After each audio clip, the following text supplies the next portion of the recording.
ہمارے گھروں کو کیا خطرہ لاحق ہے اور کون ہے ہمارا دشمن جو گھر توڑنے کے درپے ہے؟ دشمن تو ایک ہی ہے، اسی کی نسل ہے، لیکن بات یہ ہے کہ ہم اسے دیکھتے نہیں اور شعور سے پہچانتے بھی نہیں۔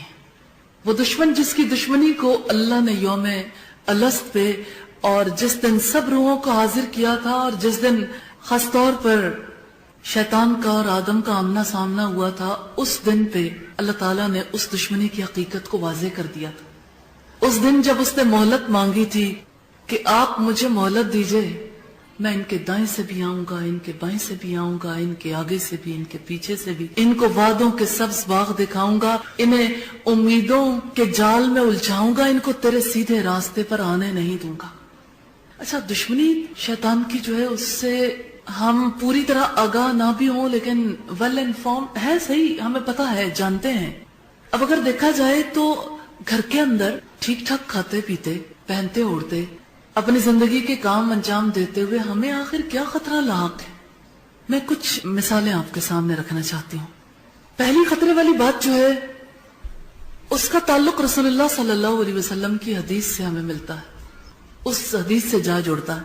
اب صلی اللہ علیہ وسلم نے فرمایا کہ شیطان کے ایجنٹ، اس کے چیلے جب ہر شام ہر رات میں اپنے مشن سے واپس آتے ہیں تو شیطان ان سے فالو اپ لیتا ہے، حساب کتاب لیتا ہے کہ آپ بتاؤ آپ کیا کر کے آئے ہو، آپ بتاؤ آپ کیا کر کے آئے ہو۔ کوئی کہتا ہے کہ میں نے 2 بھائیوں کو لڑوا دیا، کوئی کہتا ہے کہ میں نے کسی سے چوری کروا لی، کوئی کہتا ہے ڈاکہ ڈلوا دیا، کوئی کہتا ہے میں نے فلاں خرابی کروا دی، فلاں خرابی کروا دی۔ ہر ایک کو شیطان ایک ہی آنسر کرتا، تو نے کچھ نہیں کیا، یعنی یہ کوئی قابل ذکر کام نہیں۔ پھر ایک چیلا آتا ہے اور وہ کہتا ہے کہ میں نے شوہر اور بیوی میں پھوٹ ڈال دی ہے۔ شیطان اٹھتا ہے اور گلے سے لگا لیتا کہ ہاں تو نے اصل کام کیا ہے، تو کام کر کے آیا۔